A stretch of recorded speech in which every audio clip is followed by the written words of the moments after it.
Hello students, myself Asmita Taskar from Computer Science Department.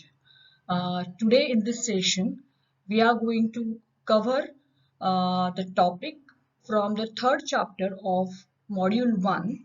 The chapter name is Security Threats and Vulnerabilities, and the topic which we are going to cover in this session is cybercrime and cyber terrorism. So in this session, we are going to cover the two topics. That the first topic is cybercrime and cyber terrorism. In this, we first get knowledge about what is cybercrime and what is cyber terrorism, and we are also going to discuss the example of the cybercrime or cyber terrorism. After that, we are going to discuss about the information welfare and surveillance.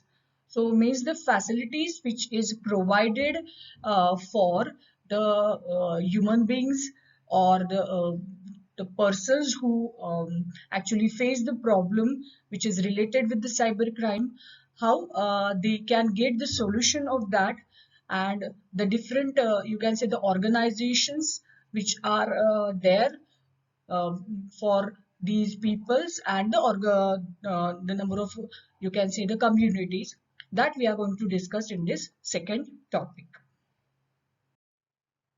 So, cyber crime is what? So, cyber crime is actually a crime that involves a computer and a network also. Okay, so cyber crime is nothing but a criminal activity that is either targets or that involves or that uses the computer or a computer network also. Okay, so or it may be use a computer devices also. Most but not all the cyber crime are committed by the cyber criminals or the hackers who want to make the money basically. The cyber crimes are carried out by individuals also, or it may be carried out by the organizations also. Now, the cyber terrorism is the it is use of the internet-based terror attack. It is called as a cyber terrorism. There is more definitions is also there for the cyber terrorism, which we are going to see in the our next slide. So whatever attacks we are going to through this cyber terrorism, it can be a form of various illegal activities. Those are actually constantly increasing that we hear in our day-to-day life also in the news.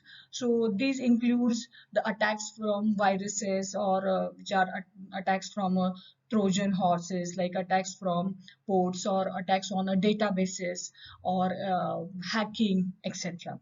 So there are different types of cyber crimes are there, like phishing scam, then identity theft, then cyber stalking, then online harassment, isn't it? So these are the different types of cyber crimes which are done or which are going to be used for uh, harassing or harming some either an individual or a community or any type of a organization.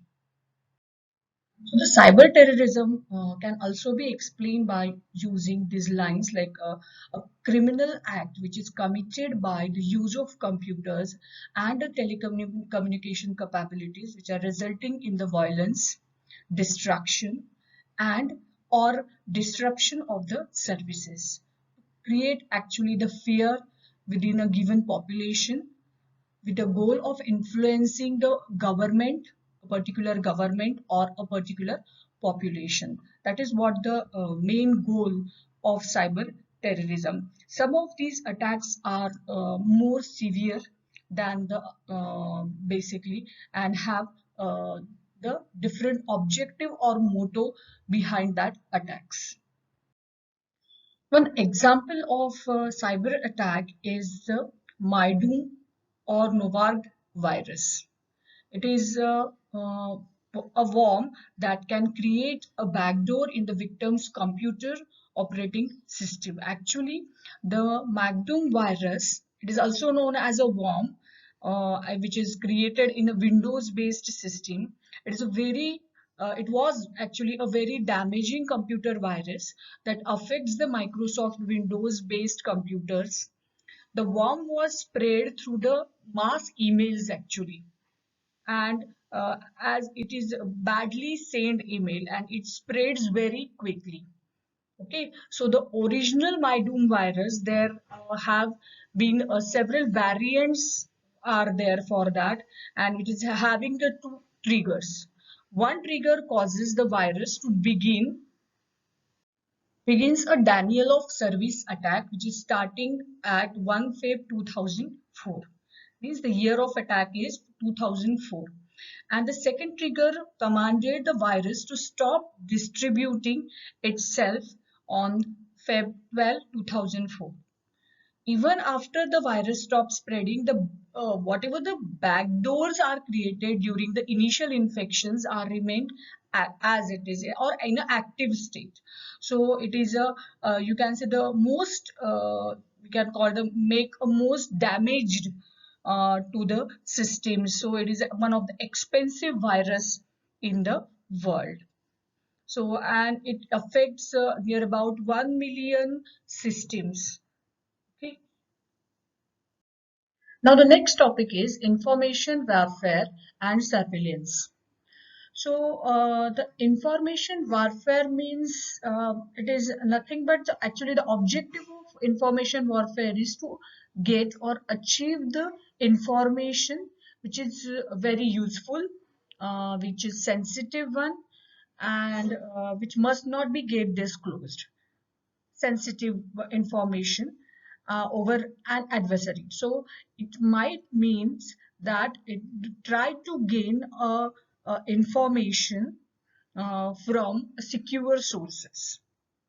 Okay, so the control system which is used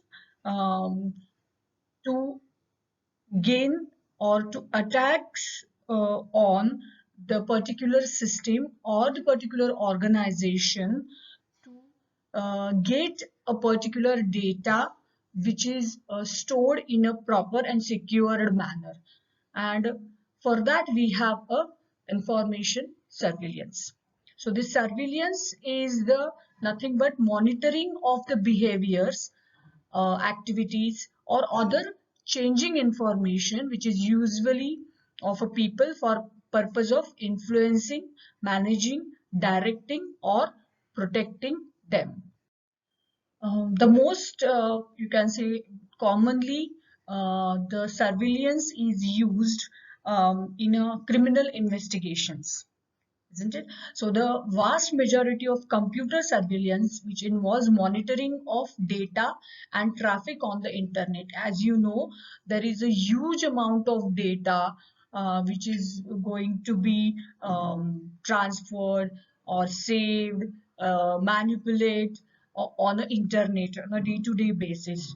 So manually tracking of that data or manually finding any suspicious concept in that traffic is very difficult task, and for that purpose some automated softwares are there. In the United States, this technique is used. Every call, every email, then whatever every data which is going to be transferred or using internet is going to be observed.